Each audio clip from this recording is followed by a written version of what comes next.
ไม่ได้ยินเสียงอะไรเลยคุณเอ็ม ฮัลโหลค่ะไม่ได้ยินเสียงอะไรเลยได้ยินไหมคะไม่มีได้ยินชัดเจนครับท่านอาจารย์ครับสวัสดีครับตกลง สวัส ไม่ ดีครับอาจารย์ครับ ค่ะสวัสดี ส ค่ะ วัสดีครับ เราค่ะ สวัสดีค่ะ สวัสดีค่ะ สวัสดีค่ะ สวัสดีค่ะทุกคนค่ะ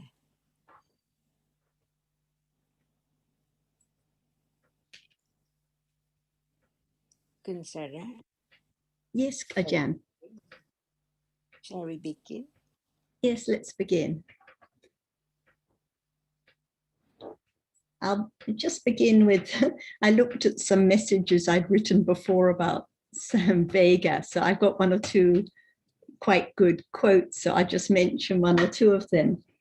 The first one is that it mentions that the Buddha taught the truth of suffering first, the truth of dukkha first, in order to inspire a sense of urgency, samvega, in those who are entangled in the enjoyment of the pleasure of becoming. I think this was from the, let me see, from the Samoha Vinodini. And it also mentions there that the monk who knows the urgent need, samvega, to keep the faculties restrained by fully understanding them will make an end of suffering.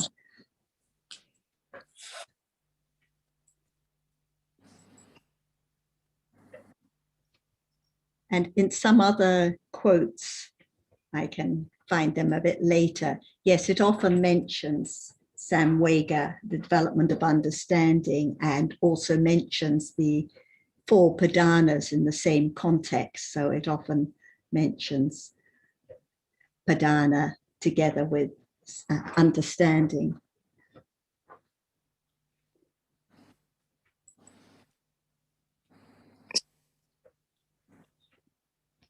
something more That's it for now. only that because you see that if there is no panya right understanding at all how can there be urgent sangvika impossible. That's why no matter what the thought about samsara or anything, it points to understand the danger. Panya only can see the danger of right now. But as it's not clear yet, urgent to understand it, not just lazy or think that the other thing is more important. And all depends on panya. If panya is not strong enough, less urgency. But when Panda is there, moment of listening to the teaching, picking up the book, the Tipitaka to read, the commentary, and so on, just to understand more. Because at that very moment, understanding is not enough. Even right now, one realizes that it's not enough. It has to be more and clear comprehension of that which hasn't been the object of awareness and right understanding at all, even right now. That's why each word of the teaching condition right understanding, even the word urgent to be urgent for what? If not for understanding that which is now appearing. So when time comes, no matter at what place, at the Samvejniya Satthana, the birthplace of the Buddha and so on, they can be conditioned to see the danger of even Buddha himself has to pass away. That's the way it is, samsara, no one at all. Just to develop right understanding, and from understanding that it's not enough, that condition, the understanding of the value of the precious of the teaching about the truth, which can condition more and more understanding. That's right. Urgency or be urgent is the moment of understanding, the benefit of understanding of this very moment. because it has to be developed very gradually, even right now. How many moments of citta and cetasika arising and falling away unknowingly, but it is different from moment when it's not there at all. That's why at this moment of touching, the understanding from hearing about, it is only that it cannot be anything, and it appears and then it's gone, unknown. That's why the more understanding of a reality from one to another one, little by little, can develop to see the difference between the different realities. That's why it can understand that this cannot be that.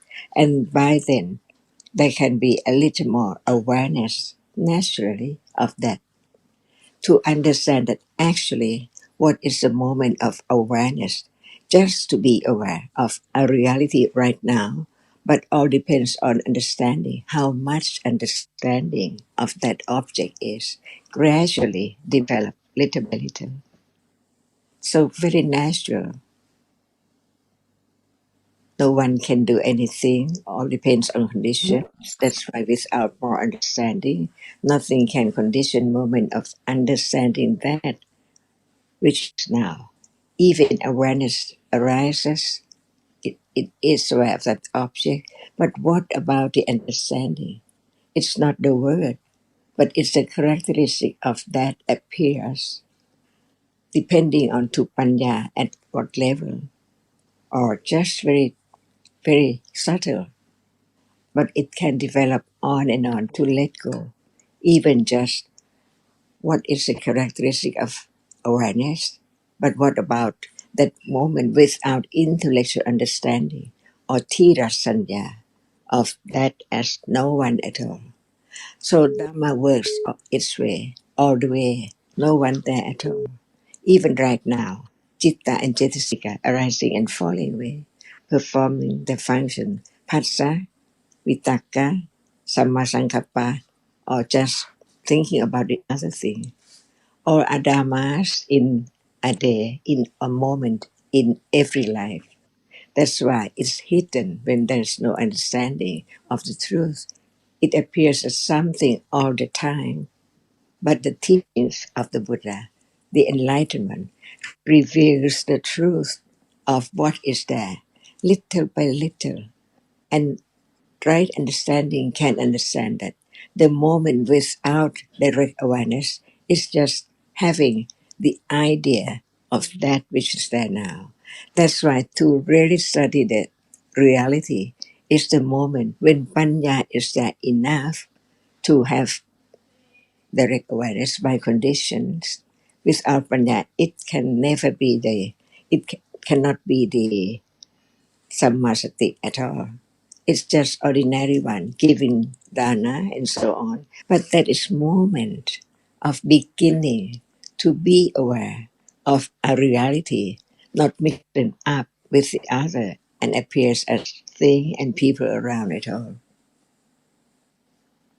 That's why urgent or urgency or urgentness or whatever it is the moment of panya which begins to develop, because understanding the precious characteristic which can understand. But how come without listening carefully, even the moment of listening, how can it condition the considering or wise considering at that moment?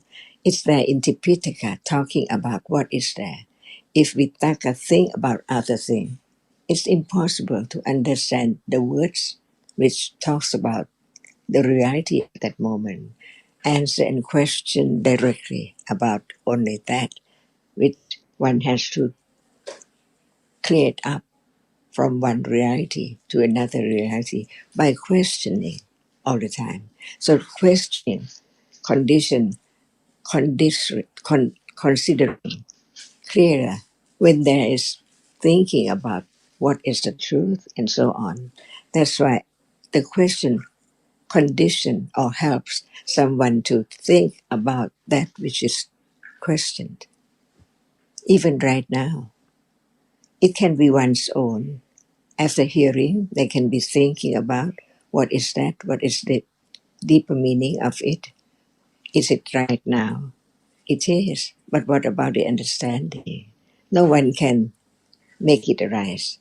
Even just thinking the word, it's not me, it's a reality, it's there. Another object to understand. That's why each moment, each reality can be object of right understanding by conditions. That's why no one can talk or can say to anyone, come here and develop and sit and on and on. Impossible. So just listening, considering what is there now, as it is, little by little, one by one, by conditions.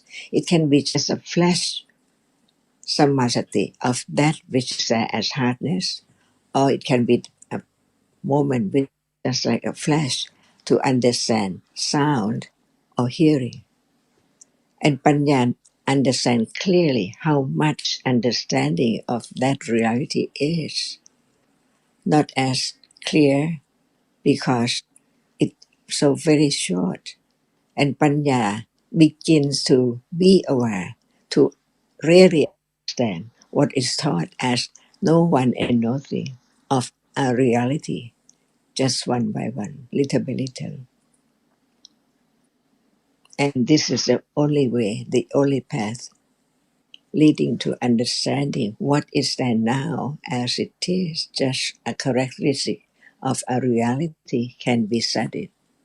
Otherwise, they are all together. How can there be right understanding of anyone? So urgency, to be urgent for what? On what? It's now. But no And one can perform that function because it's there with other reality, other Chitasika, arising together and fall away together. And if it's not understanding, then we might think that the urgency is urgency to have more understanding, more awareness, or something like that. So it's mistaken for the need to have more awareness rather than the urgency being the result of understanding. It's a bit like saddha in that respect, the confidence based on understanding, not just confidence without any basis. And so same for the urgency. And yes, we can read about the factors like birth and death and so on as conditions for a sense of urgency, but without any understanding, anyone can think about birth and death and sickness, but without understanding, then it's meaningless. So there has to be the understanding in order to reflect wisely. And it's the same with any other quotes. Without any understanding, nothing is gained at all.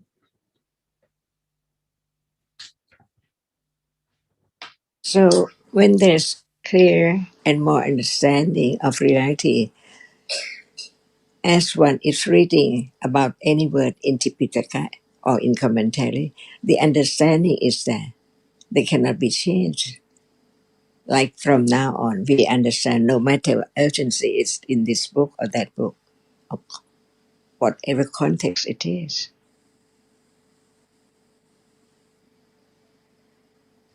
I have another short quote from the Visuddhimagga, and it says, in one of intelligent temperament, Bodhicharitasa, there is frequent occurrence of such states as readiness to be spoken to, possession of good friends, kalyanamitta, knowledge of the right amount of eating, mindfulness and full awareness, sati sampajanya, devotion to wakefulness, a sense of urgency about things that should inspire a sense of urgency, samvega, and wisely directed endeavor, yoniso padana.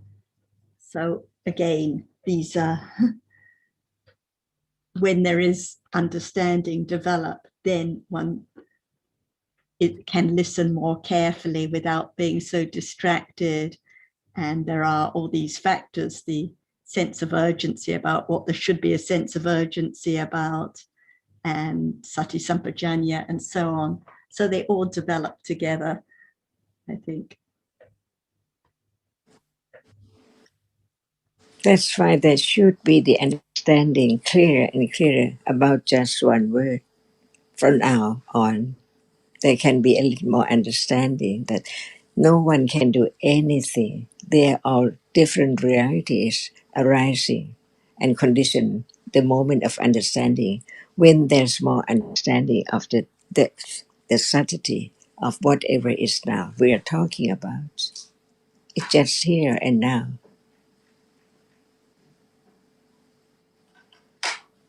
It's like the last word about how they translated in English, wisely directed endeavor, but it's actually referring to the padanas, yoniso padana. Well, without the development of understanding, there is no wise energy, padana. But when sati sampajanya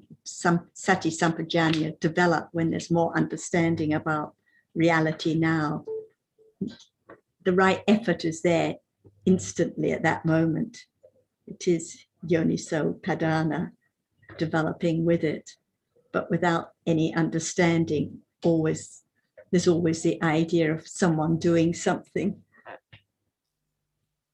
But when someone think of any word and try to find out the meaning of it, there is the one who is trying at that very moment.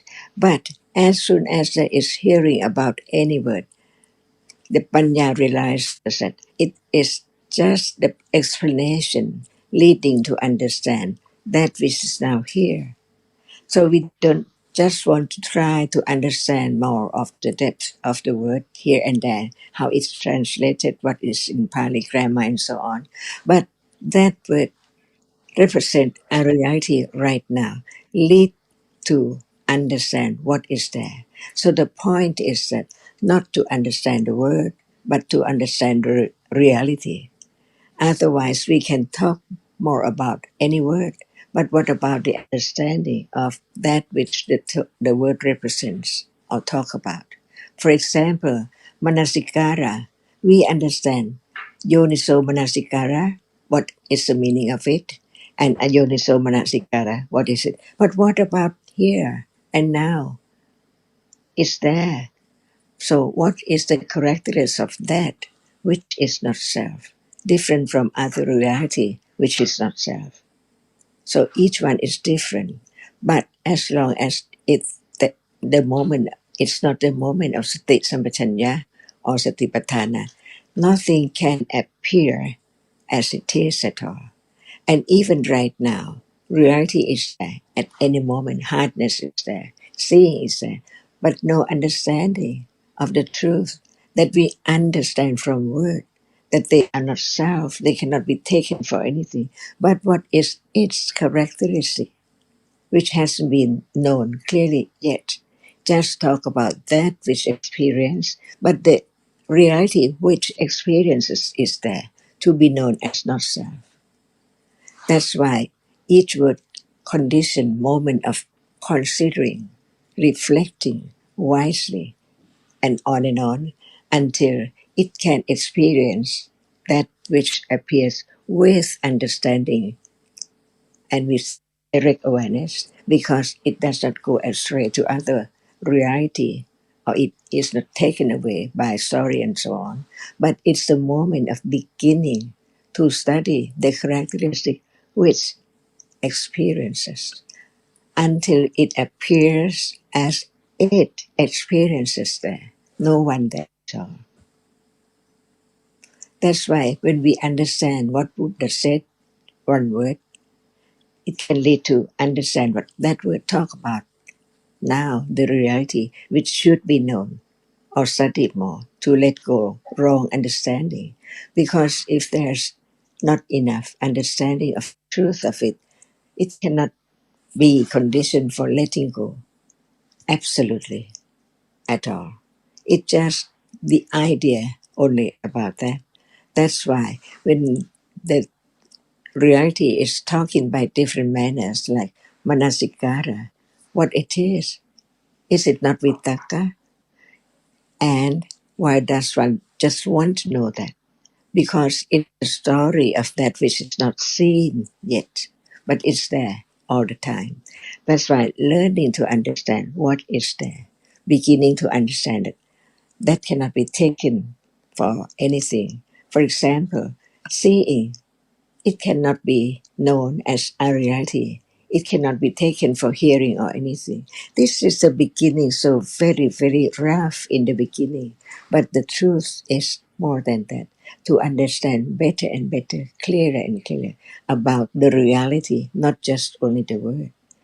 That's why each word condition moment of wise reflection of the truth of that which is now appearing, and understand the deep meaning of that word, that is not just the word, but it represents the truth of the reality now, which is so very subtle, and it has to begin from considering, reflecting on the truth of it, little by little, to let go wrong understanding from the very beginning, and know that the truth is so very deep, because what Buddha taught about, just taught about the absolute truth, nothing there at all.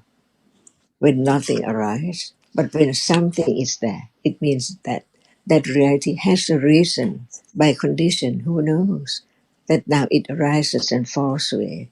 So it conditions more urgency to develop, to understand, by more time for, or more condition for even thinking about the truth anytime, by conditions.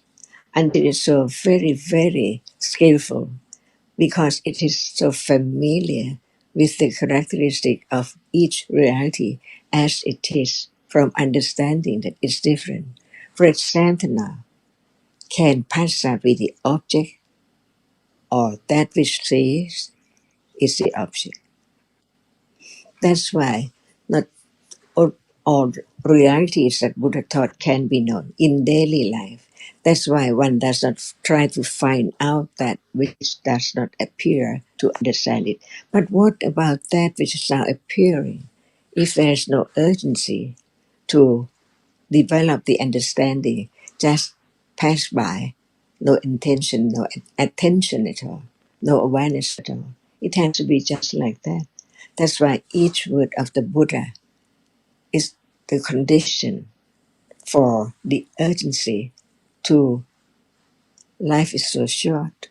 The best thing in life is to understand the truth of that which is now appearing. That's why it develops on and on until it's the moment of just right direct awareness. Even it's so short, like a flash. A flash doesn't mean that it's so clear, but it's there by condition until it's clearer and clearer and clearer. So Panya develops more and more. The true nature of what is there now appear to clear out away the idea of self little by little.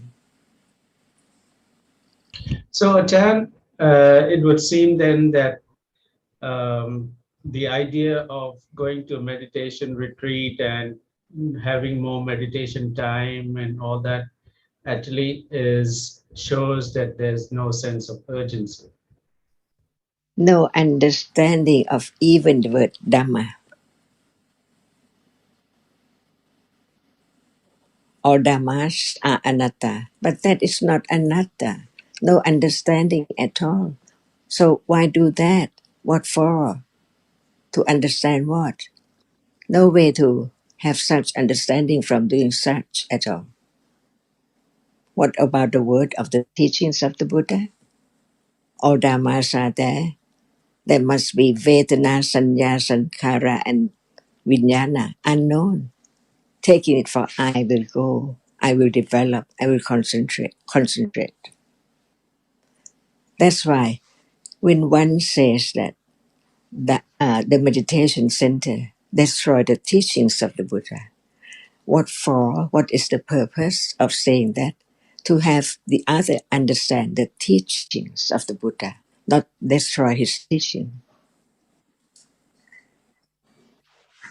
No ill intention at all. Just for the other to have right understanding, because it's there in the teachings. That's why Ananda praised Sariputta of his patience to just talk about the truth, that what is wrong and what is right, and what is the danger of wrong understanding, wrong words. It destroys, it doesn't bring the benefit or usefulness to anyone at all.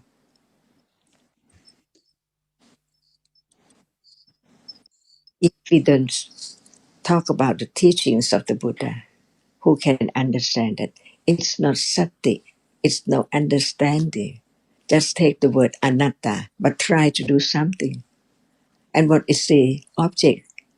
They try to select one, anapana, or someone might say sitting position and so on. What is there? But now hardness is now appearing. Seeing is there. And how much ignorance of them are there from moment to moment. Only the teachings from the enlightened one can condition right, wise reflection, considering about the truth, and see the value of the understanding in this life that can condition the right understanding of next life and next life on and on. Otherwise, it cannot be developed at all because of even right now, no understanding of the truth of the word of the Buddha.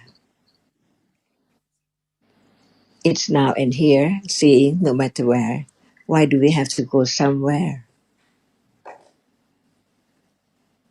So, Ajahn, it seems that the concept of Satyayana, Kitayana, and Katayana is also an aspect of Samvega, can express the Panya, the development of Panya, which is the aspect of Samvega. If we understand and are not interested in trying to translate or to think about Sangveka, but all the explanation of Sangveka is the understanding. What about being born and die, and whatever each word about Sangveka is there? Just bring about the truth of what is there now, arising and falling away. Is it not death temporarily? See, just from one moment to moment. Each word condition right understanding of that which is there. And Sangveka is not interested in any other thing. But what about the words of the teaching, about the truth of what is there? Without understanding what one says about birth and death and on and on to have Sangveka about this and that. Without Panya, can anyone understand that? Even right now.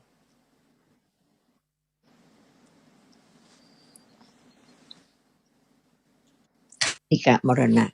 See, momentarily, death, it's there.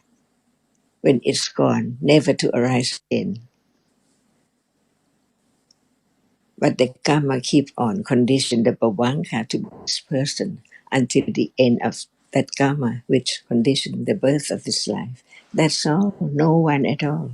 Is this not Sangveka? It would be, but I'm thinking also that when the Panya is weak, the conventional idea of death, although it will not be associated with momentary death, but at least there's some understanding that it's this moment which is to be understood. Yeah, because who dies? See, thinking of death, thinking about the person who dies. Is there any who, anyone, or the way Dhamma is? Momentary death, and then death that everyone knows, and then the final death, the end of samsara. But if that person born and die always, all the time in one's life, just thinking about reality as something or someone, is that right? What about the teachings of the Buddha? Is that really samveka, not understanding the truth? See, only panya can be samveka of not understanding the truth of what we take for death.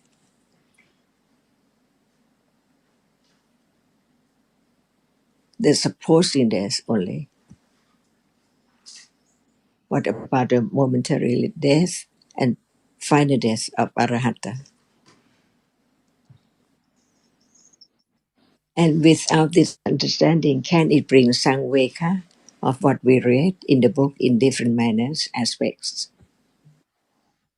Actually, Achan, anything that's read in the text, if there's understanding, can condition some way. When there is the understanding of samveka as panya, we can read and understand any passage. Please say some quote or passage about samveka, and then we can understand clear when it means understanding of the truth. Otherwise, why be urgent? Urgent in what way? Just urgent, urgent. How and where and what? To where, to what?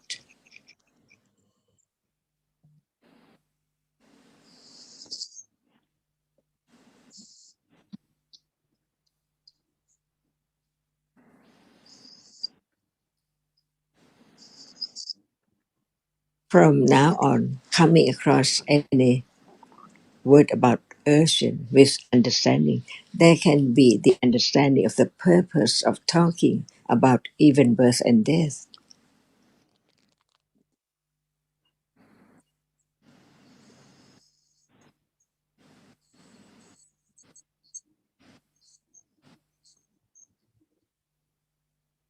Achan Kar, good morning. I have one question regarding this Samvega that comes out of the Little Buddhist Dictionary, and it says the misery of the past rooted in the cycle of rebirth, the misery of the future rooted in the cycle of rebirth, and the misery of the present rooted in the search after food. Does that just mean food that we eat, or is it all sorts of food that pleases the senses? So please say it again. It's the misery of the present rooted in the search after food. Okay. Is there any moment of food taken? Or just talk about food on the table? Well, I'm not sure. That's why I'm asking. I'm not sure what it really means. I mean, I know I wake up in the morning and one of my first thoughts is, oh, I wish a cup of coffee would appear in my hand right now. But I don't think that's it. My question is it just merely food that we eat, or is it food of all of the senses, like wanting to see, wanting to hear? What does it mean? Yes. But what about the truth of that moment? If we keep on thinking about other things, can there be moment of understand, the moment of just wanting to have coffee? Well, if there's awareness and understanding, then it just seems Otherwise, that it's just grasping for something. otherwise, how can there be the letting go? Because it's the clinging, just want to know. Change from coffee to wanting to know this or that. What is But when Panya is there, no doubt, no matter in what manners or in what ways, in what context, just now, craving, wanting is a reality. It clings and wants everything which is there at moment of clinging. But what is truth? Samveka. Actually, there is no one at all in samsara, but wrong understanding and ignorance covers up everything. On and on. Never wake up to see or understand the truth of this moment as it is, not understanding the truth of what is there at this moment, and thinking about finding out about the food, what does it mean? See, but the teaching of the Buddha condition the understanding of whatever and whenever is there, no matter what. It's a reality unknown until there's hearing the teachings and beginning to have more confidence of actually seeing is conditioned. It rises and falls away and never to return. Thinking about wanting to have coffee, it's not that moment again. Only a moment in life. So what about birth and death? Birth is there. Before death, what are there? Many unknown realities and more craving and more ignorance. Is there samveka, seeing the truth of this, no matter what is meant by food? But when there is the understanding of this moment, no doubt about whether it's their food or not food or what is food, because it's the true nature of that moment, which is no one. Otherwise, what is the usefulness of knowing, of enjoying, finding out what is there as food? I again. Ajahn, when you mentioned earlier about parinibbana, I was thinking that those with highly developed panya, uh, for example, the Aryans who have seen dukkha, for them, anything, anytime can be a condition for samvega. And so I'm wondering what the passage Azita was reading, is that not about dukkha, one who knows dukkha? I'm not sure. So, what is the absolute truth, the Ariya Satya? Is it not this moment? Yes. And we call it by different words just to know what we mean, only that. But what is truth? Just want to understand the word or the truth. Yes, sometimes even you can't think of the word, but there can be some understanding. So one can understand what is the true meaning of the teachings of the Buddha from the enlightened one. Each word can be the moment of beginning to understand what is there of each word.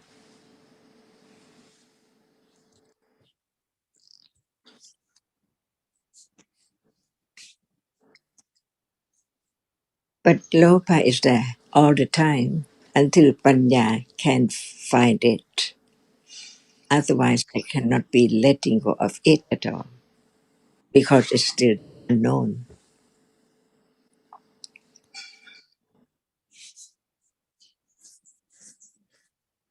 And how much one can understand the words of the Buddha in Tipitaka, all, every word, or just beginning to understand the point of why does one listen to such word, to understand what, or just to understand the word. Understanding the word, it means that understand what word means. and what is the truth of what it said about now, what is there.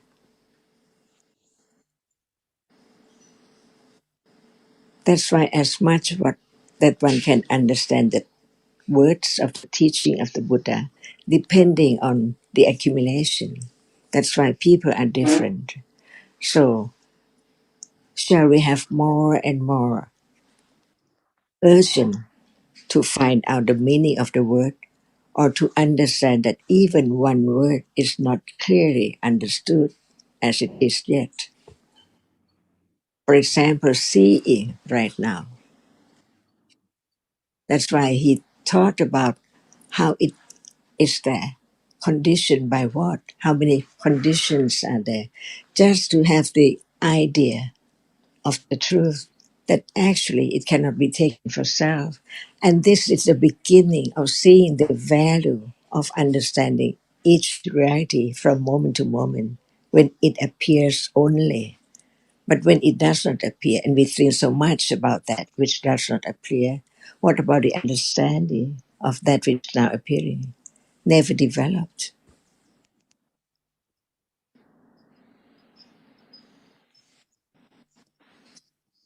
For example, why we keep on talking about seeing? Because it's now. And when we praise the value, the preciousness of Dhamma, it can be known, santitiko, akaliko, anytime by conditions. Ehipasiko, just now and here, not other place or other word at all. It's right now, it's there. So each word of the Buddha lead to understand this from his word talking about seeing, that it's conditioned. No one can make it arise, but it's there. And it can be known later, more about it, to let go the idea of self. That's why meditation center cannot bring about the understanding of the truth of what's there at all. Because Sanya Khanda, Vedana Khanda, Sankhara Khanda are wrong, not understanding that the words of the teaching of the Buddha is just about what is there now. To begin to understand from hearing and considering that it's not other thing at all in one's life, it's just ordinary reality, talking, eating, thinking, liking, disliking, all are not self. Conditioned to arise, be there, and then never to arise again. Is that samveka, beginning to see the danger of birth and death? Yes, and I can see that when the texts talk about the 8 grounds for samvega, birth, aging, sickness, death, and so on, the suffering of states, and one of them is suffering in search for nutriment. Now, I can see it's actually all about this moment, because the seeing now, the clinging to what is seen, the clinging for looking for food, the ignorance at this moment, always looking for other subjects, other things to think about. It's just the same as it was last life, future life, yesterday, tomorrow. It's actually all about this moment, and life is so short as just at this very moment. So if there's no sense of urgency now, no understanding what is to be understood at this moment, then life is futile. It's just a waste of time, because it goes on from life to life with ignorance and attachment, on and on and on. So I think it's so helpful to be reminded that even when we read about these conditions, it's all about this very moment. And after talking about the 8 grounds for samvega, it mentions about the confidence by recollecting the qualities of the Buddha, the Dharma, and Sangha. So it is through the understanding that there is the confidence and the wise reflecting on the qualities of the Buddha that enlightened, made it possible to understand the truth, and the appreciation, the understanding of the Dharma and those who have shared it over countless lifetimes.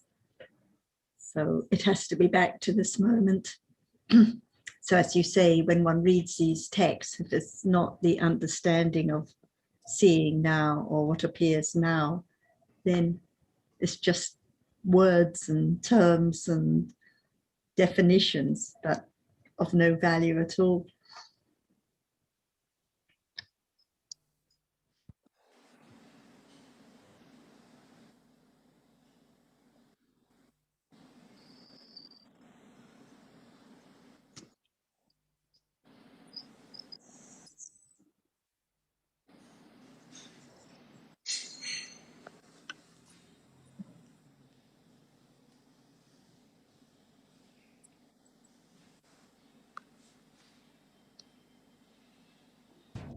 Like it says in the text, without understanding of realities, there's just the aimless roaming from one birth to the next, sometimes to a happy destiny, sometimes to an unhappy destiny, just depending on different kinds of karma. But it's just the same issues, the same problems, the same ignorance, on and on and on endlessly, just like there is now when there's no understanding. You said that when referring to, when talking about the searching for food, etc., it refers to like dukkha dukkha or viparinama dukkha or sankhara dukkha. Is actually that, if there is understanding, right?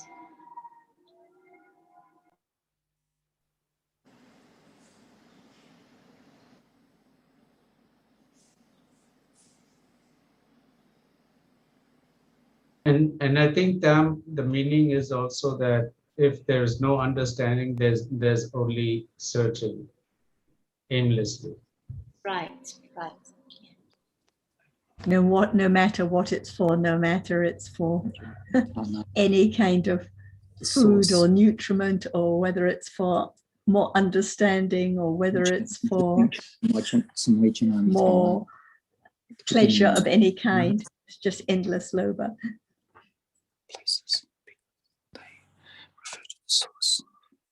And also, Tanajanka, I noticed that you mentioned at the beginning there, samvejanani tanani, the relationship to the four places that can inspire samvega or a sense of awe or a sense of zealousness.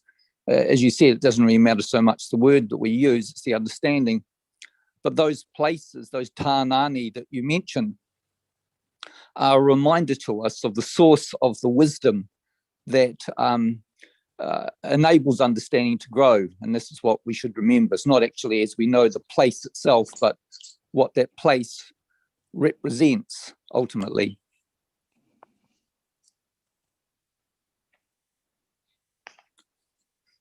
Is this question? Sorry, John, I didn't understand that. Please say it again. You don't understand what? No, I just said at the beginning you mentioned, say, samvejanani tanani, you're referring to the four holy places that often are a condition for samvega, or sometimes it's translated as, we know, a sense of urgency. Sometimes I saw it translated recently as a sense of zealousness, or can inspire a sense of awe. But if there's no understanding, when we visit those places, for example, then the teachings will disappear. So those four holy places, the tanani, those holy places, are a place to remind us of what development is meant to be about if we understand what the source or where the teachings originated from. Can that only be the example? Oh, I think, no, Ajahn, I think this what's been shown to me today, that it doesn't matter, as was mentioned, those eight aspects in Dimagga. There are countless different examples that can inspire a sense of sangwega. It's not just one word or one place or food or whatever. It can be anything that, and that will depend upon different people's different accumulations. Some people, I heard in the Buddha's time, they saw a leaf falling from the tree, and that was a reminder, that was that condition sangwega for them at that particular time, and they became enlightened. So I don't think it's necessarily the word or the 8 factors or whatever, and they can be reminders, no doubt. But if there is not the understanding underpinning one's life, then it doesn't matter what word we use, whether it's awe or zealousness or urgency. As you said, we can look at all these different translations, but they will not help us. It has to be, as you pointed to, as you pointed out to us time and time again, there has to be the understanding that will lead to what truly an understanding of what Sangwega really represents.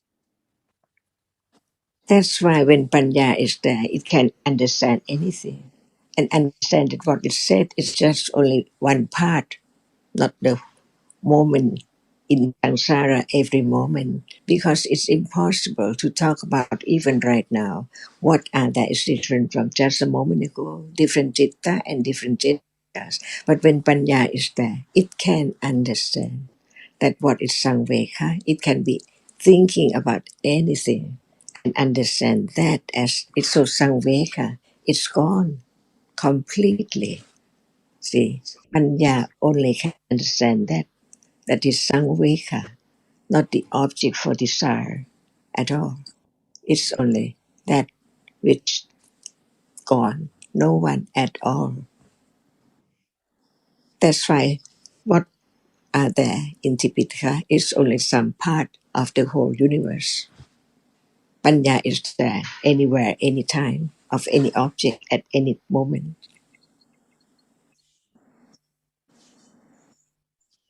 So even talking about ajana, it's not just now. What about other moment? It's the same. It depends on what is the example for thinking about it as such situation. And there's so many different situations all the time. Yeah, and I noticed, Ajahn, earlier on you mentioned the word ehipassiko, which is, as you know, a reminder. It's an invitation to investigate the present reality. Also opanayiko, see, just not the others, but it's here and now. Yeah, opanaiko, it leads forward. The path leads onwards when there's understanding.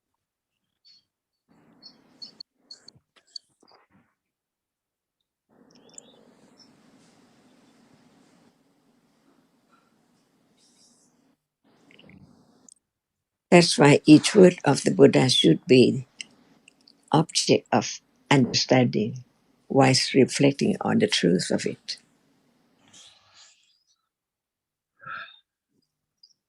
So now is it clear about Sangveka?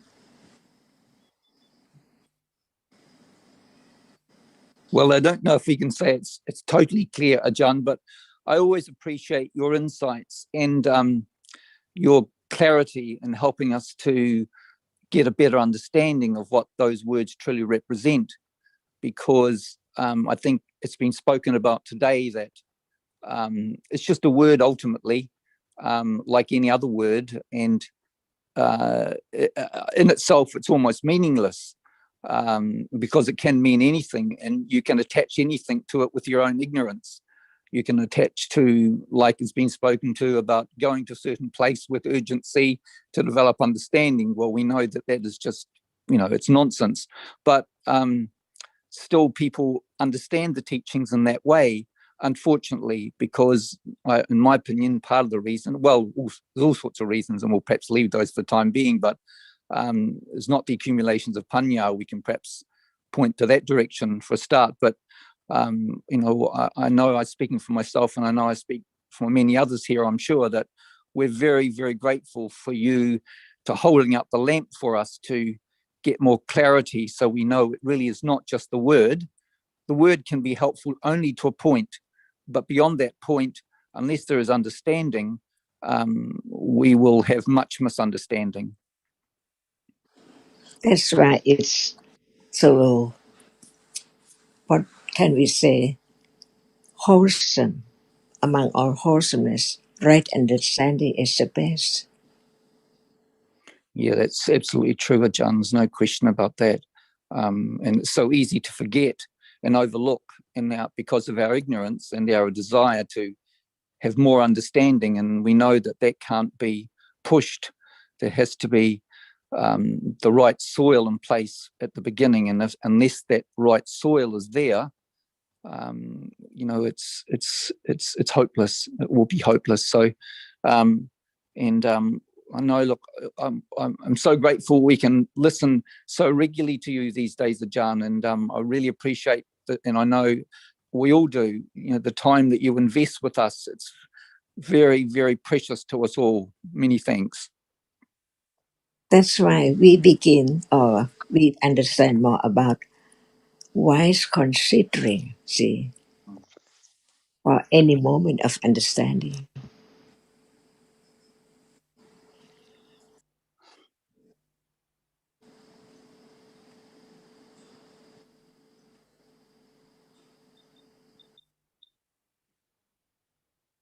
And without wise considering, reflecting, can there be understanding of what is there now? No, Ajahn, absolutely not. We know there has to be the right considering, and even that has to be considered correctly. I know, because anybody can say that, have right considering or consider correctly. And perhaps I could ask you that, Ajahn, when you say that, consider carefully, because it seems to me that you can still consider incorrectly. So it must be the considering carefully in the right way. So how do we get that one correct? That's right. The benefit of Dhamma discussion is so very good, because it conditions more understanding little by little. Yeah, Jingka. And deeper of the truth of that which appears. It's not as it appears. Even it's there, but only Panya can understand it.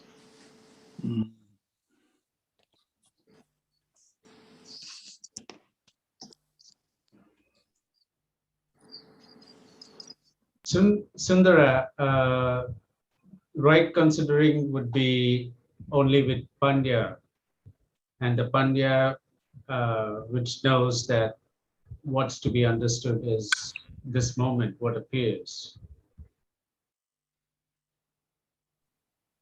No, thanks for Ken. It was a bit of a rhetorical question in a way, but I appreciate you and clarifying that perhaps a little bit more. But I was just perhaps aware that sometimes there are people who, when they hear those words, they can still consider with the idea of self. And we know that the idea of self is lurking there insidiously a lot of the time.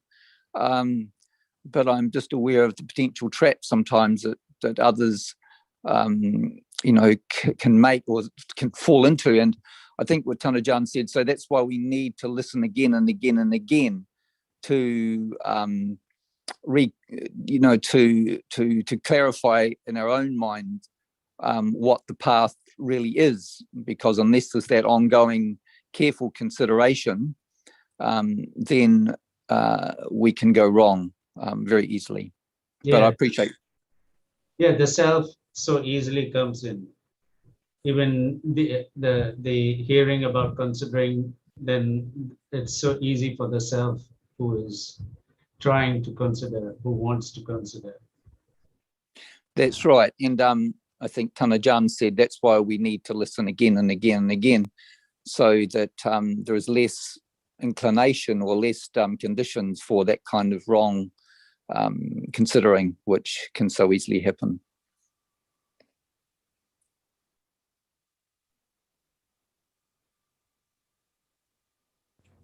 Like even now, there can be just wanting to understand what is meant by the word consider, or what is meant by the word death, or this or that Pali term, but it's not the wise considering about the reality now.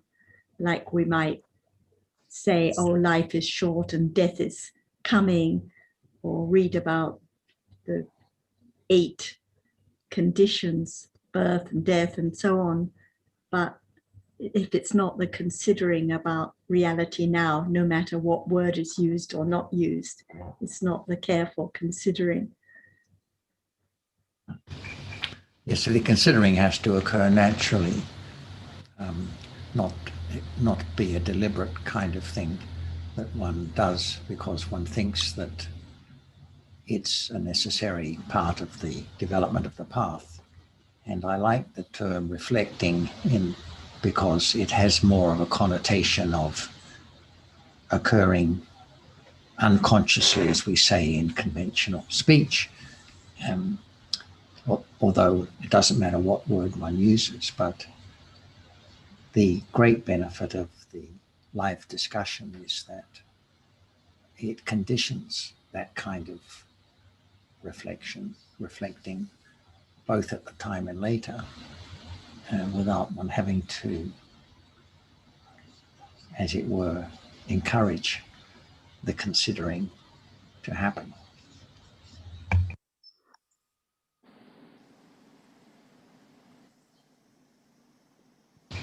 And I also feel on this general topic that giving oneself reminders is a bit of a trap too, because that seems to me to be a deliberate kind of considering and not a natural reflection on something one has heard.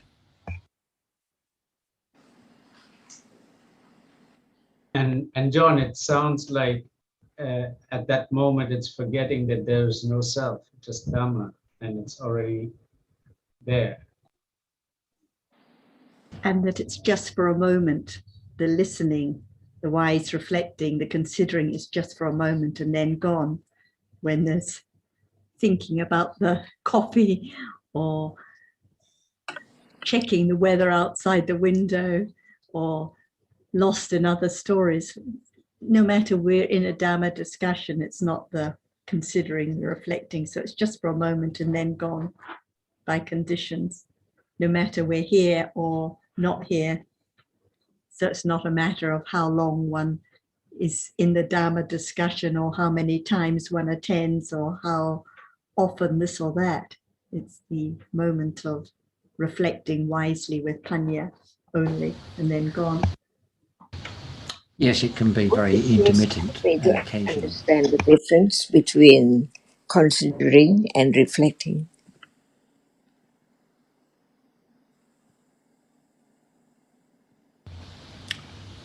Tanajan, can you repeat that again, that question? I think I understood, but would you please repeat? Please help me to understand the difference between the word reflecting and considering. Is there any difference? Well, to some, they're obviously 2 different words. Reflect and consider. They're almost synonymous. We say they're almost synonymous words. But however, I suspect perhaps Jonathan can clarify that. He used the word reflect. I wouldn't see there's a lot of difference. It's going to depend on individual interpretations. Just briefly, I would say reflect is like what we've heard. We evaluate, we consider, and to me they're virtually very similar, John. There's not much difference. Perhaps others can elaborate. Sutra, I think what John was saying was that the word consider, when we hear consider, people think in terms of doing something deliberately, whereas reflection, nobody says, I'm going to reflect. Usually when they refer to reflection, it's something that just happens. So that's what I think what John was trying to say. And what about at moment of hearing the word? Is there no considering or no reflecting? It's Yes, automatic. both. There is Sorry, at the time, obviously, and then it can condition considering or reflecting at a later time also. But definitely at the time of when one is engaging in discussion, there is considering or reflecting at the time. Of hearing, at moment of hearing, too. Well, it depends what we mean by at the moment, of course. Moment of hearing is vipaka, citta. So there's no actual considering or At reflecting moment of at that listening. moment. In between the moments of hearing, when there's Hearing, but at listening, there's listening. considering. I think Ajahn was referring to listening more than hearing. And I believe that listening is reflecting, is considering the word, the meaning of the word. It is, yes.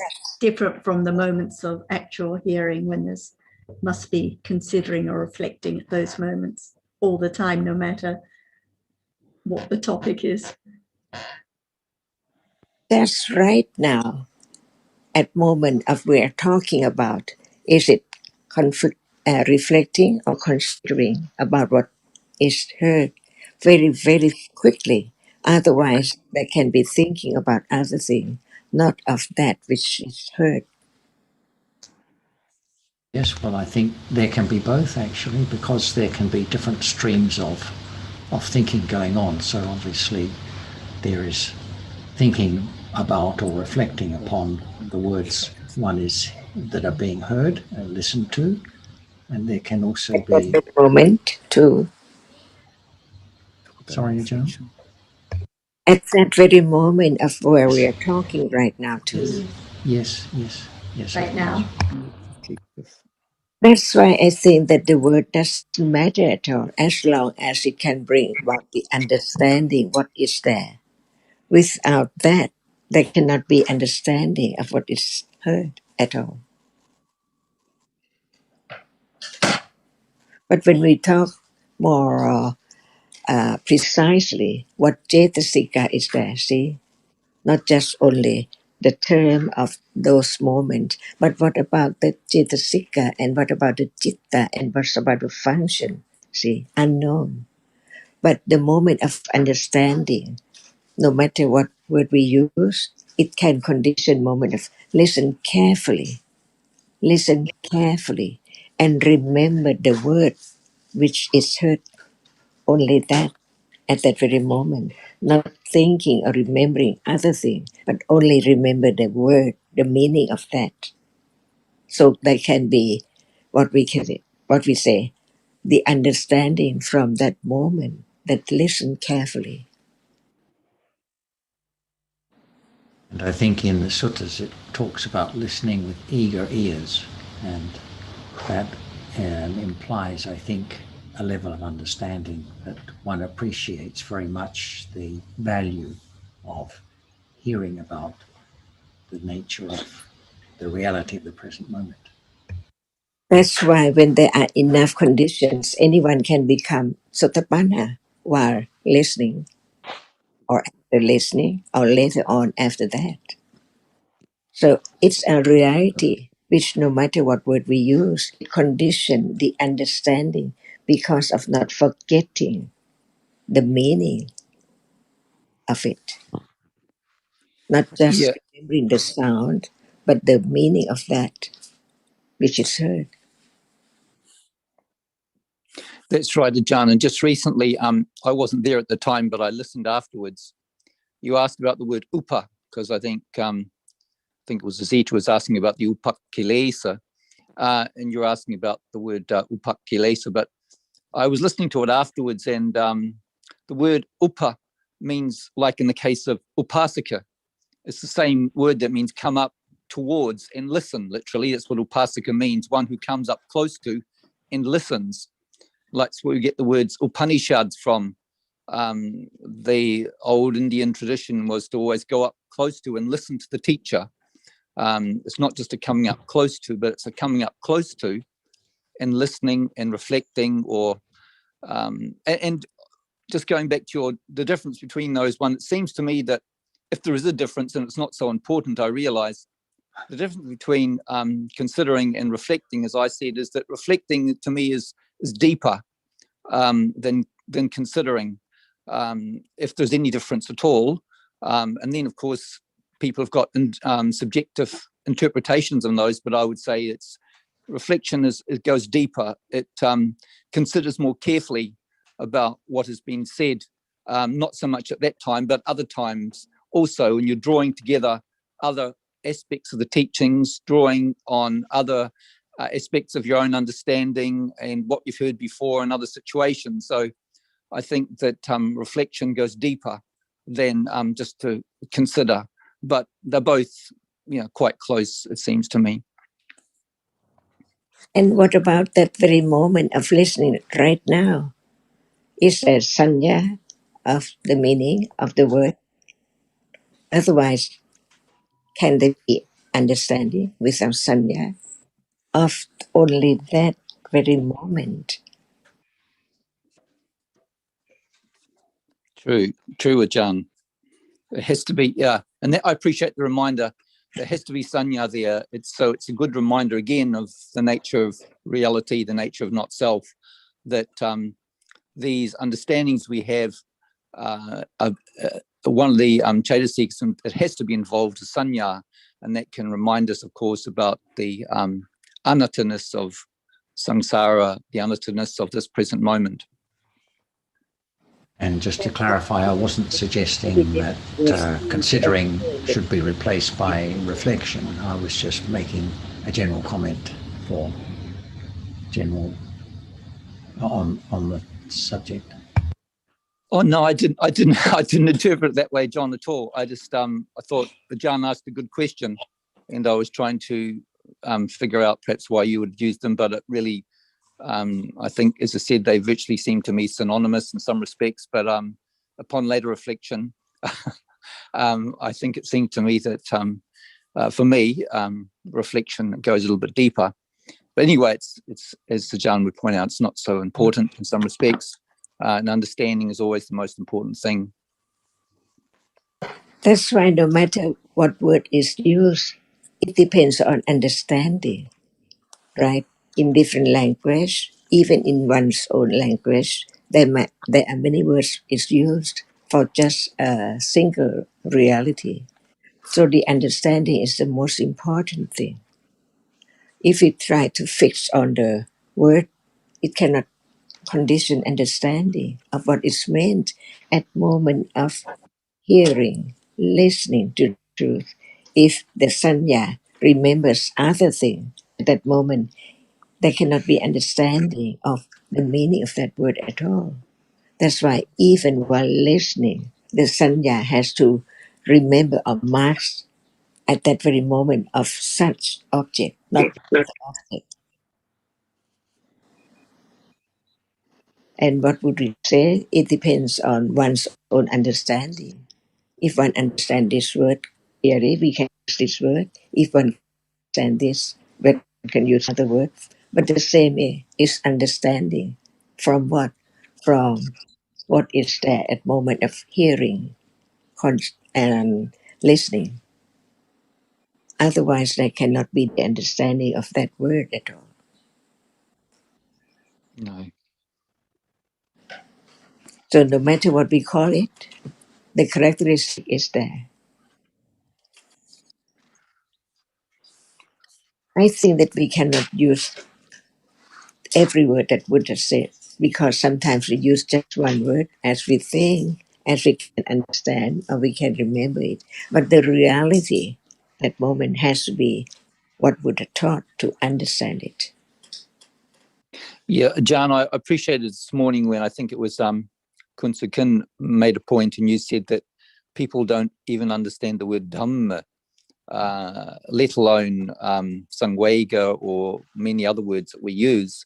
And if we don't understand truly what Dhamma means, then there is going to be misunderstanding. So we can talk about all these different words, whatever they are. As you said, there are thousands, tens of thousands of Pali words or Thai words or English words for that matter. But if there's not the understanding of what underpins the teachings of what the Dhamma is all about, then all those words will be not very helpful at all. Just like the word Dhamma, as you said, see, one word, same word, Dhamma, but it depends on understanding and what conditions such understanding is what we are talking about. No matter we use reflection or considering or other word, but that is a characteristic which is there carefully, wisely, see, of that reality at moment of listening, so that can condition more understanding when there's more listening or thinking or considering to when at that very moment or after that. The same characteristic, but we can use different words. Like Dhamma, see, people use in different ways too in Thai language.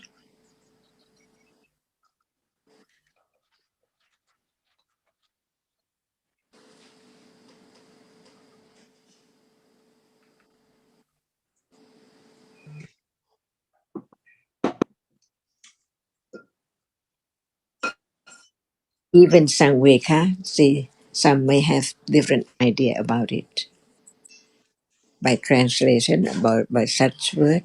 But what about the characteristic of that?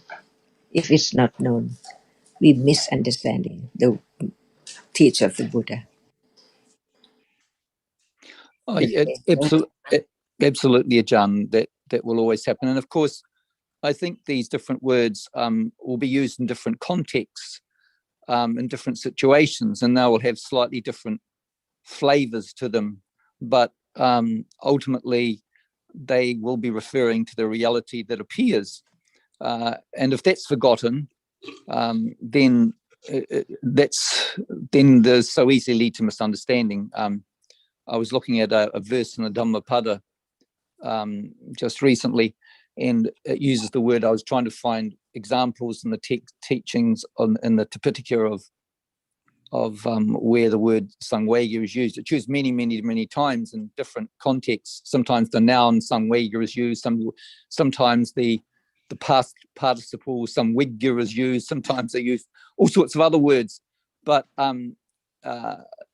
again, what you would be reminding of Ajahn is if there's not the understanding of the present reality, then we can, or some understanding of what that present reality is about, then it really doesn't matter what translation we use. But I still feel also, though, that like I appreciate Tumbuk's questions, because I believe, even though these questions about Sangwega or another question recently, which I can't remember now, they're valuable because I think they help us to consider Dhamma more carefully.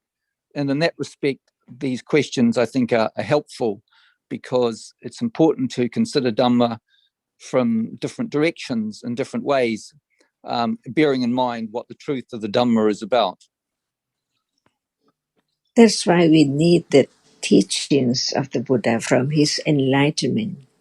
For example, just go back to the word food. See, as much as we can understand without the teachings, it's only the food we eat. But what about the ahara paccaya? See, no idea at all until hearing the teachings about the absolute truth. Even there are citta and cittasika sarupa, but so much difference between each word. Like, in what way we are talking about ahara for what, ahara for vinyana, or ahara for body, and so on. See, all depends on the understanding of the truth of reality, which is so very complex when there's no understanding, because they are there together. But what about just one, only one at a time there?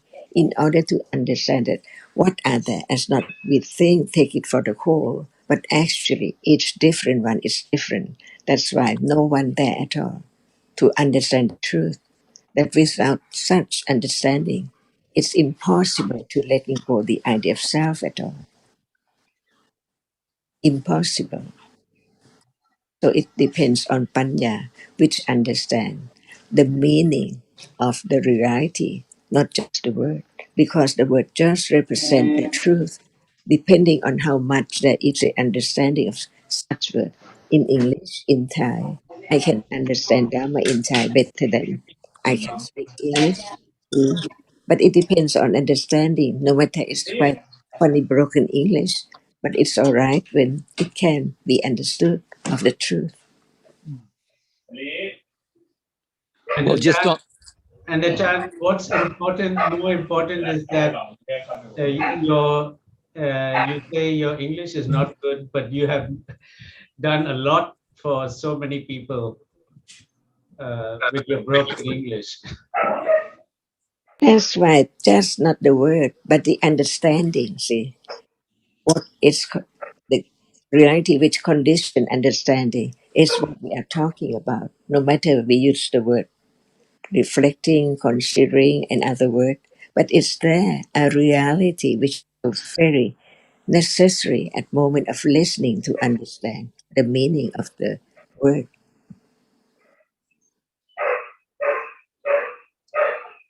and I would say, Tanajan, too, Kap, that you know, the way you express Dhamma in English to me is absolutely brilliant. I find it so helpful, so incisive, so clear that it's very, very helpful to me. And I know I'm speaking for many other people also. So I'm thinking, well, those Thai people who you say would appreciate it perhaps more, I think we here appreciate it so much, because it seems very, very clear to me, the way you speak. To me, it's brilliant. That's why we talk about that which condition understanding. Even it's not the perfect word in grammar or anything, but that can condition, and the understanding is conditioned by not the word, but from understanding what is the meaning that word represent. That's all.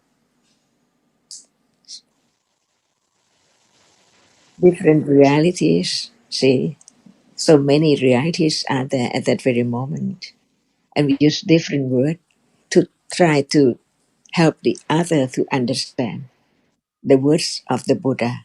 See, so very deep. That's why even the word sangveka, no matter what word we use, right or wrong, grammar or whatever it is, but it can bring about the understanding of the truth. That's the point. And what is there is what we say, without sanya, which remember the word which is said, so that it can consider or reflect on it wisely, different reality, and then panya is there from such and such conditions. Right now, see, it's always now. The point is to understand the truth of the reality right now when it appears. So at moment of thinking, considering, reflecting on what is heard, at that moment, right understanding, understand that which is there. Not the word, but the truth. For example, hardness now. It's there. No word. But what is heard about it, condition the understanding of the nature of it, that it is only hard. But when we don't think about its nature, we think about what is there as something permanent, because it appears by nimitta, the succession of the rapidity of the arising and falling of that condition the shape and form to be taken for something. So what can be known is nimitta of what is there, which is now arising and falling away in split seconds, unexpectedly. Cannot imagine how fast it is, because it's gone all the time, unknown. And this is what meant by darkness, even in light, seeing many things, no understanding the truth, how dark it is, darker than anything.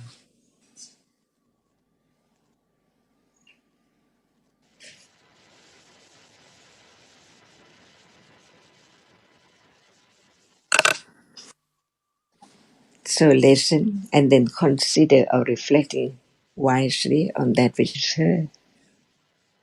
Otherwise, there cannot be understanding of what is heard, which represents what is there now as a reality.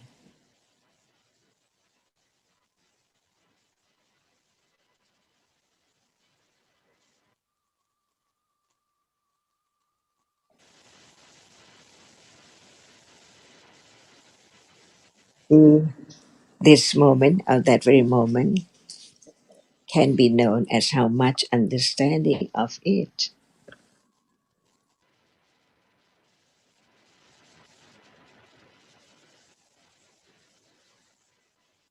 Did you hear something? Yes, I did, Ajahn. I can hear it very clearly. You're speaking very clearly, and I always appreciate the reminders that you give us. I think that you're very, very clear in the way you convey Dhamma. As I said, I think we are very blessed being able to listen to you. If there is no understanding, can there be samveka of what Buddha taught? Buddha said about as example. No, John, there cannot be. So anything can be a condition for samvega, as we can begin to understand that it doesn't. And of course, there will be many different levels of samvega. That there are there are many different levels of samvega, and I think Tambak touched on this yesterday, or Kunsukin reminded us that when we listen to the Dhamma, when we tune in to listen to Tanajan Sujin, there has to be some, or potentially there's conditions for samvega there also. So I know for myself there'll be a lot of attachment sometimes. I always appreciate listening to you and then re-listening later on. So there are many different conditions and many different levels of samvega.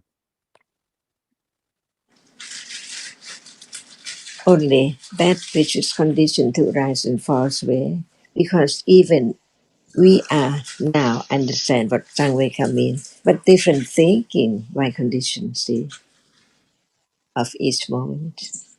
That is Dhamma, no one.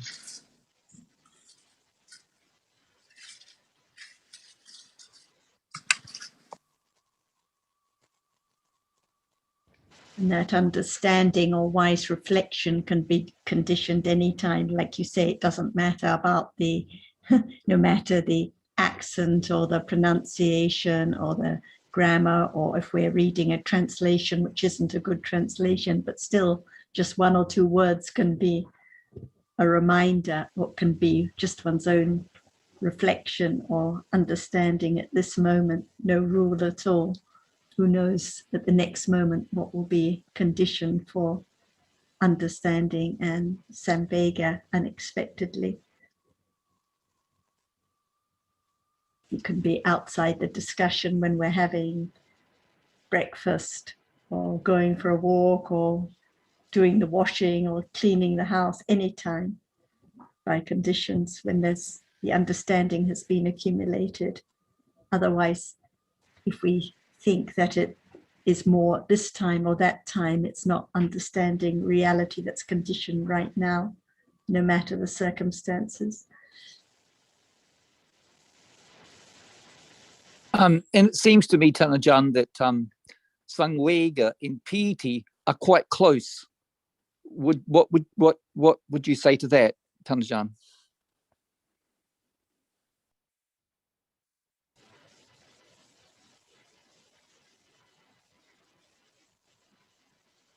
That piti arises and fall away. Chai cup. Is it not object of samvega? Nothing is permanent, no one at all. Only ignorance and clinging always there.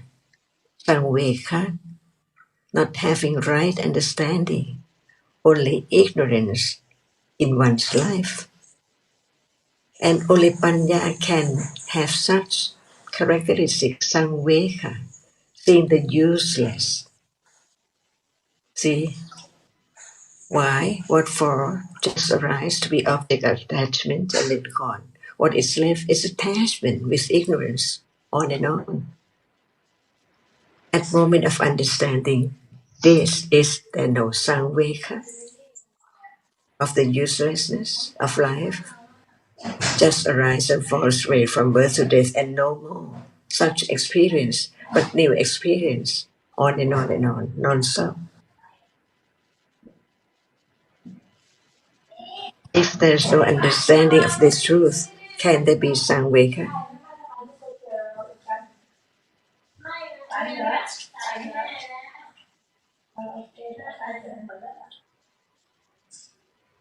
No, of course they can't be, Ajahn. So even just one word with more understanding, we can understand the meaning of that word, but it's not just a word, but it represents different levels of that reality. Only one reality is different by conditions. Just a little bit irritation, not like anger. See, just attached to seeing unknowingly because it is as strong as delicious food. But the nature of it is that which attached perform the function of attachment, and ignorance is there, cannot understand the truth of that which now no more, just that which has risen and fallen away from moment to moment by conditions, non-stop. Who can stop that which is not anyone, anything, only different realities arising and falling away by conditions? Is there a little more samvega?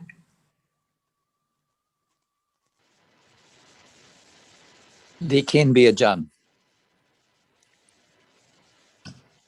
So understand just one word clearer and clearer, and the understanding itself develops at moment of understanding.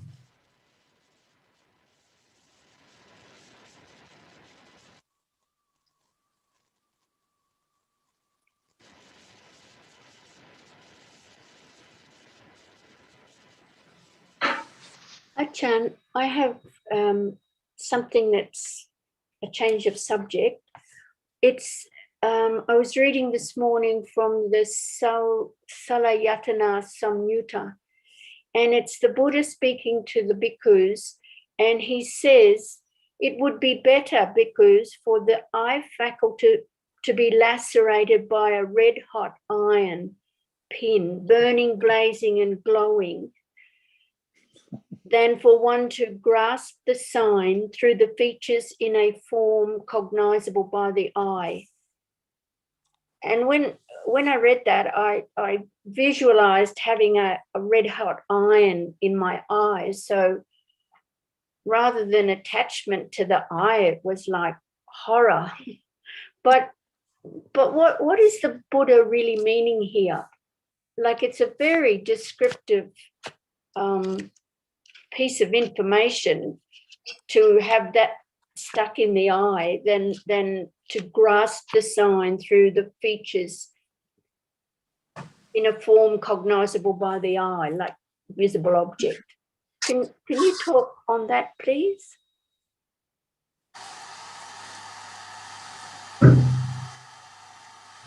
Does anyone see the danger of seeing and the eye and everything which just rises and falls away?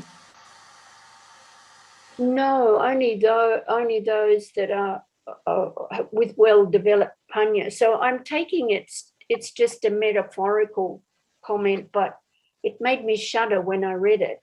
So because then it goes on to say, and if one should die on that occasion, it is possible that one will go to one of the two destinations, hell or the animal realm.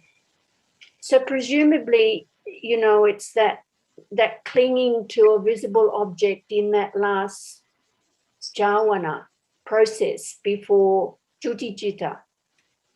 I'm assuming that because if there's just clinging to a visible object anytime, it's not necessarily going to be rebirth in a hell or an animal realm, is it?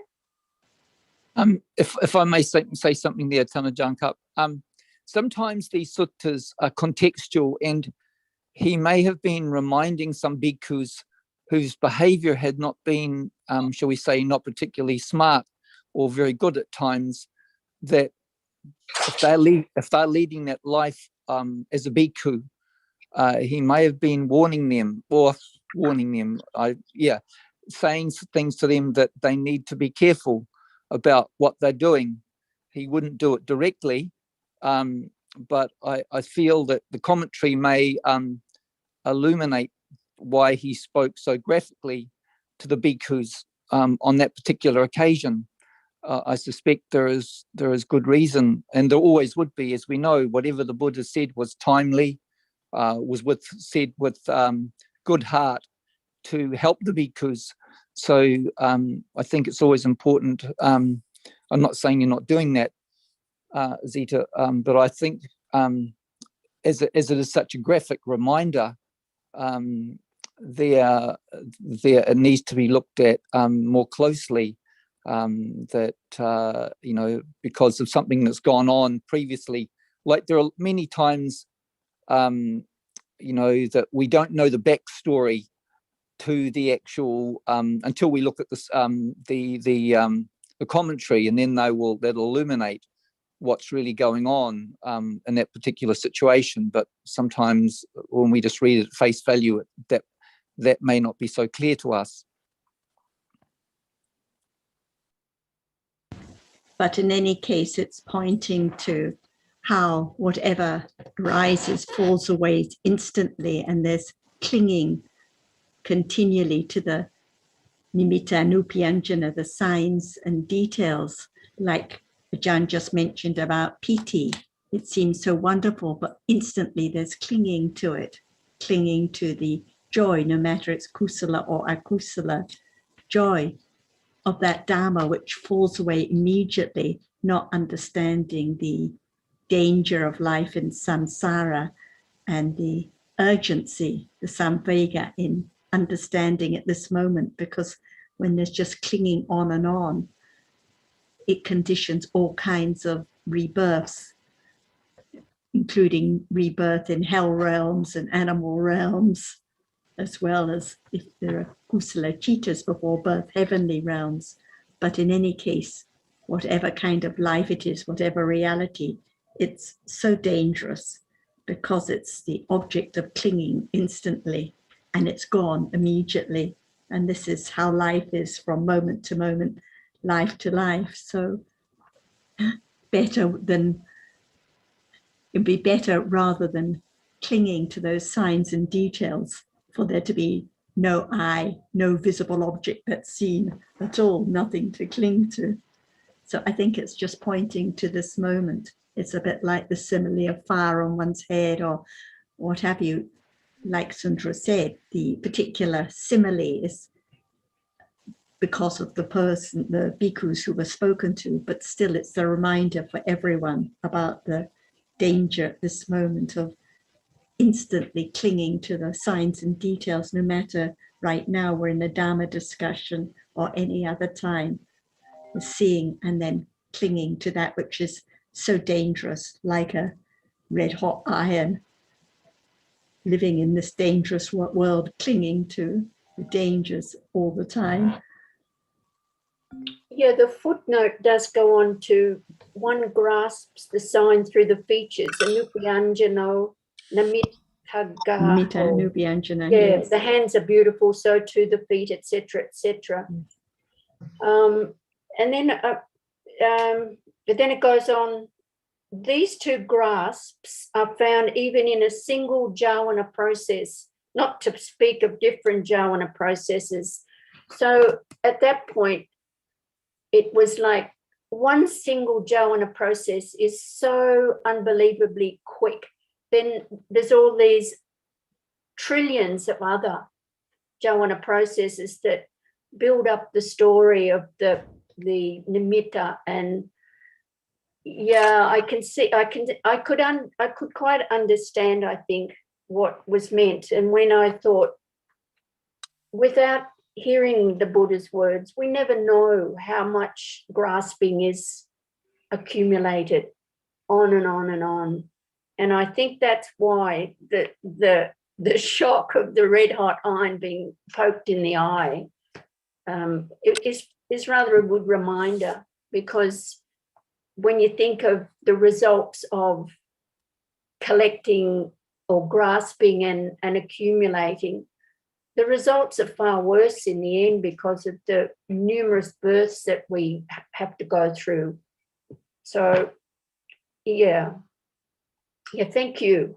And thanks, Sundara.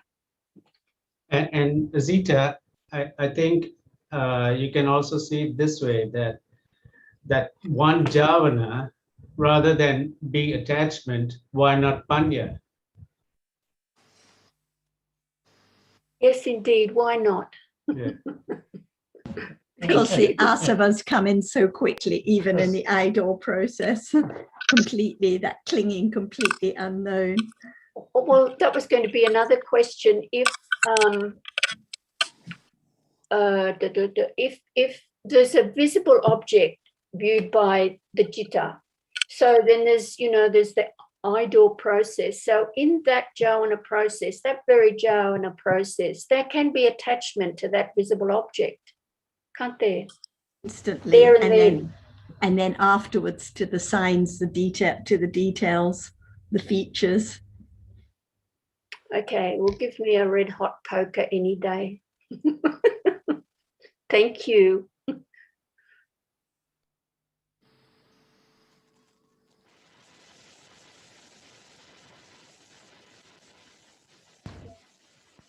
Kuntrin, were you trying to say something? No, thank you, Kun Sukhin. I'm just listening. Thank you. Perhaps just on that subject of the eye, I was reading the other day.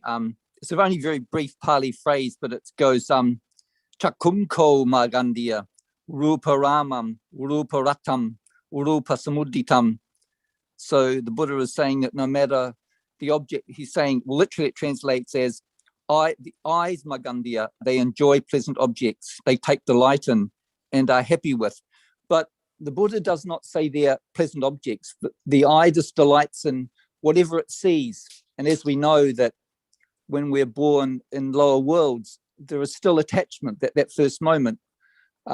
So whatever the eye sees, even if it's a very unpleasant object, the eyes are attached to it instantly. So it doesn't have to be anything about a pleasant object.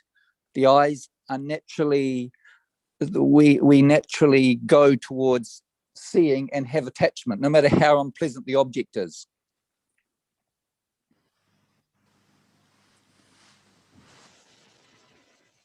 I think it would sort of be like, that's the nature of Chakkavinyana. It arises at the eye base to view a visible object, no matter what it is, pleasant, unpleasant. Well, it's only ever pleasant or unpleasant. Yeah, at that moment of seeing, at the moment, Rupa Ramam, the object is pleasant, we take delight in it and are happy with it. Rupa Ramam, Rupa Ratam, Rupa Samuditam. So we are pleased with it, no matter what the object is. As I said, and that quite, and I know that very much in keeping with the first birth moment in a lower world. Even if the object is unpleasant, the eye is still attracted towards it. They delight in it and are pleased with it. It's the subsequent moments of understanding that there can be understanding of that rather than the attachment which seems to come immediately. I'm not quite sure which I you mean. Are you talking I as in me or I as in EYE? Well, no, I'm talking about the physical eye. The Buddha said, Chakum ko magandiya, urupa ramam, urupa ratam, urupa samudditam. So the eyes, magandiya, the physical eyes, well, of course we know it's the Buddha is using the sense here of the physical eye. It finds objects pleasant. It delights in them and is happy with the objects that it experiences. So it's talking about the experience via the physical eye, the chakum, as the Buddha refers to it here as. So whatever is seen, there is delight for a moment. Yes, there will be aversion if you're in unpleasant worlds that will happen later on. Well, that will be nothing to do with the object. That's to do with the accumulated levels of dosa. But Janusiyas, but at the moment of seeing, immediately there's always seems to be attachment, no matter how unpleasant the object is. But at the moment of just seeing, that's vipaka. There can't be liking or disliking. Yeah, the Buddha wasn't talking here about so much kamma and vipaka. Yes, well, I understand that, Zita. The Buddha is pointing out the fact that when there is seeing, there is attachment. Yes, there is that moment, as you said, where it's vipaka, but I'm talking about the moments that follow, and it's what the Buddha, when he was speaking to Margandiya in the Majjhima Nikaya, was saying. If you look at the Majjhima Nikaya, the Sutta number 171, the Buddha said to Margandiya, Chakumko Margandiya, Urupa Ramam, Urupa Ratam, Urupa Samudditam. He wasn't talking about vipaka. He was talking about how the eyes, by way of the visual object and the consciousness that arises, delights and takes pleasure in and is pleased with the visual object. There has to be moments of consciousness that follows. Obviously, we're not talking about vipaka there. The Buddha was not talking about vipaka there. He was talking about the experience of the visual object. In the jhāvana process, it would have to be. Yes, definitely in the jhāvana process. It has to be in the jhāvana process.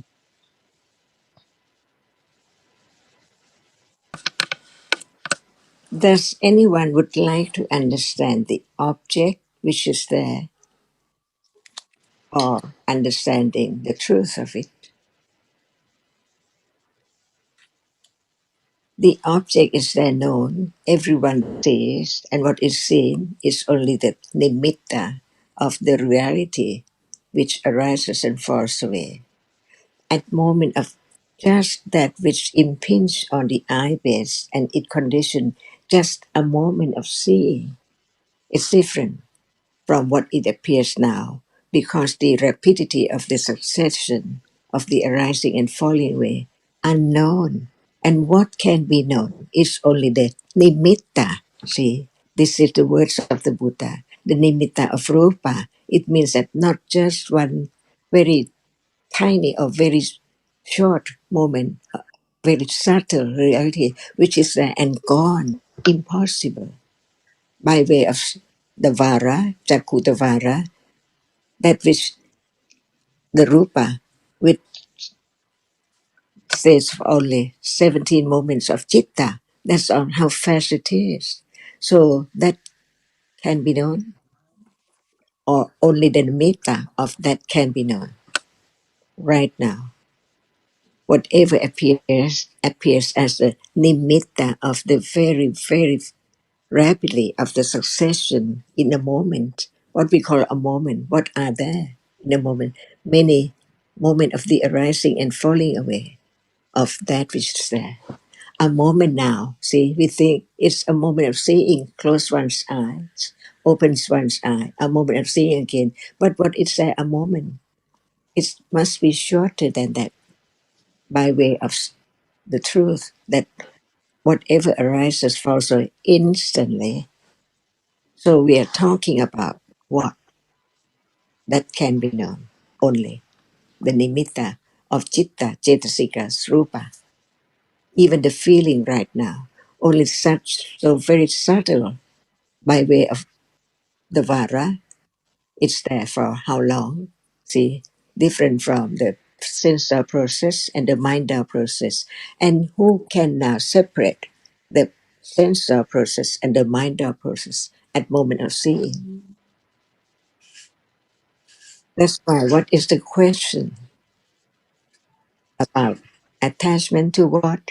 Because after seeing, see, only 3 moments, is there who knows? Before the mindar process, even in the same Devara, the same process. Seeing is just a moment thinking about that, not as it appears now, much shorter than that. Only one moment, and then Sampatichana arises with Utaka Cetasika, different from seeing, because it cannot see, but it can experience the same object which arises and impinges on the eye sense and hasn't fallen away yet. That's why Sampatichana Santirana Bodhapana does not perform the function of seeing. Who knows? Only the nimitta of that which experiences. No one can tell which moment is Sampatichana, which moment is Santirana, and what moment is Bodhapana. And then there is attachment, so very subtle, of bhava, of being at that moment, of attachment to that object by conditions, wrong understanding, depending what are the unknown. That's why what we are talking about, we're just talking about what appears, but not about the truth of it. That's why we learn to understand, to have samveka of the way life is, with ignorance, darkness, or life. Never wake up to understand the truth.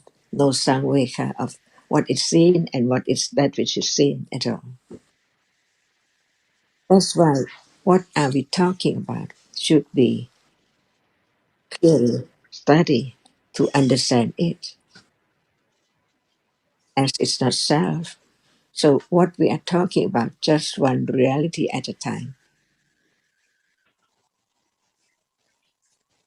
not the long story of that which is seen and so on, but just a reality there that no one knows until Buddha thought about it, that it's there.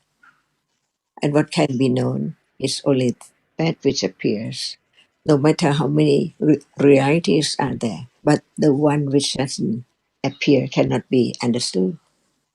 Only that which appears. So what is that? We talk about only that in order to understand the difference between that which experience and that which is experienced.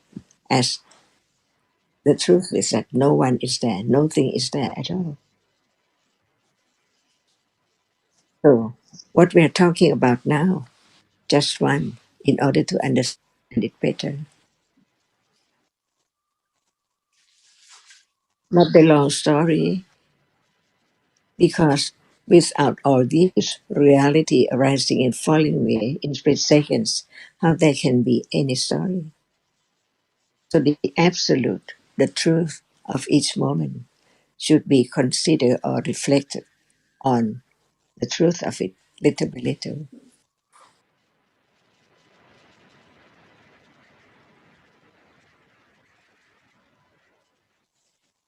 So, what's the word, Kun Helen, Kun Ashita?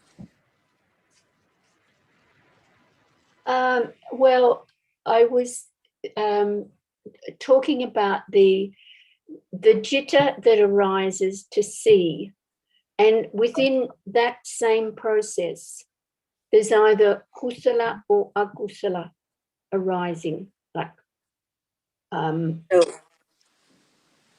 but that it happens ever so quickly. It can't be known by panya, as far as I understand.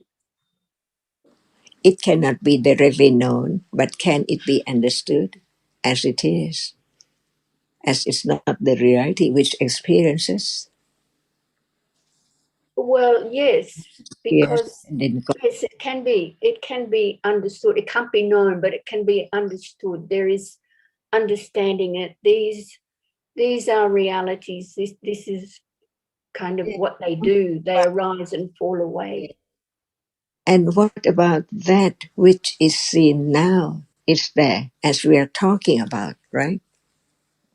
No matter what we use, process or not process, not just thinking about that, but a characteristic of that appears to be known as it's not as we think, because it's only the nimitta of that which arises and falls away so rapidly that what is seen is only the succession which form up something shaped like that, sign of that. So there is the sanya which remembers and marks it, and it made known as something. Only that. Is it not true? Is this life? Is this the moment? Which Yes. many realities are there in succession, rising and falling away. And the truth is that no more, all gone, never to return. Just consider the truth little by little. Study it carefully. And that is the beginning of right understanding, to see the danger of that which no more. So why cling to it which is not there? Only thinking about that. It's there, the object of thinking, but not the object of seeing anymore. Otherwise, there cannot be letting go, the idea of self, or clinging to that which appears at all, only thinking in words, but not the characteristic which is there, different ones. They cannot appear together in a moment.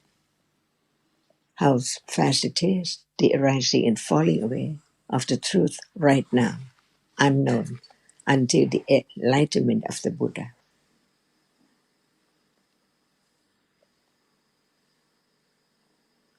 So we begin to understand the truth of it and not forget it when it's more understood.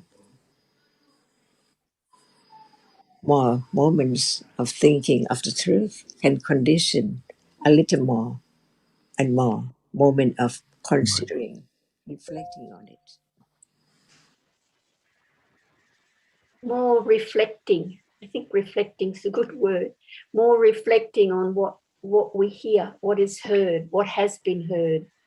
And What sometimes, about, excuse me, what about considering it? Because reflecting after it's heard and while hearing, is there any considering or reflecting of that very moment too?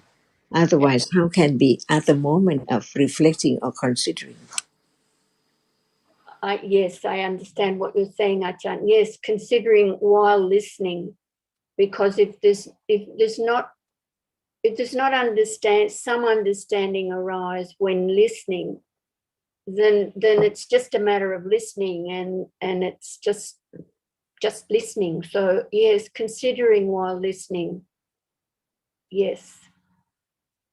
It does matter what word we use, but the understanding is that there must be the reality which is there at the moment of hearing, because sanya has to be there too.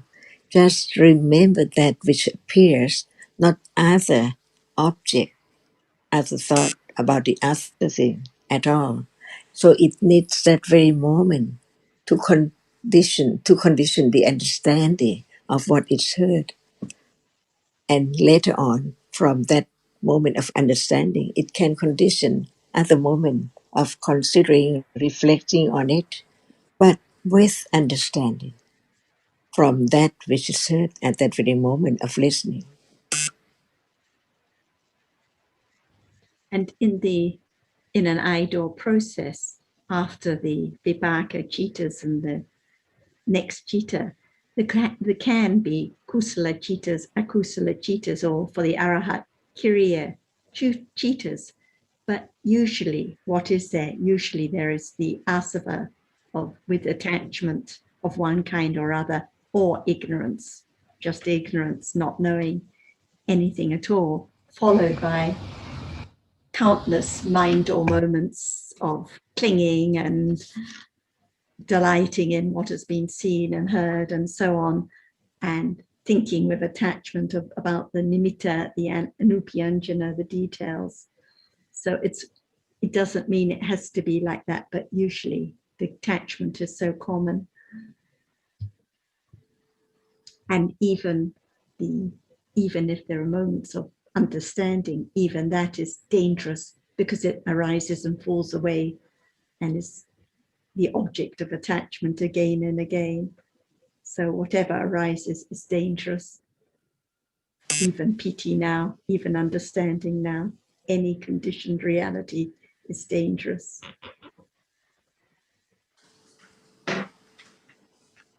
I think we've reached time. สวัสดีค่ะ Yes, sawadika, khobkun ka. Swadikap, Dhanachan, thank you very much. Bye, everybody. And Tom Buck, thank you for bringing up some Vega. Look what you've opened up. Great discussion. Thank you. Thank you, sister. Thank you, everyone.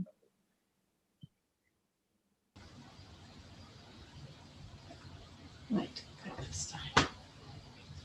Oh.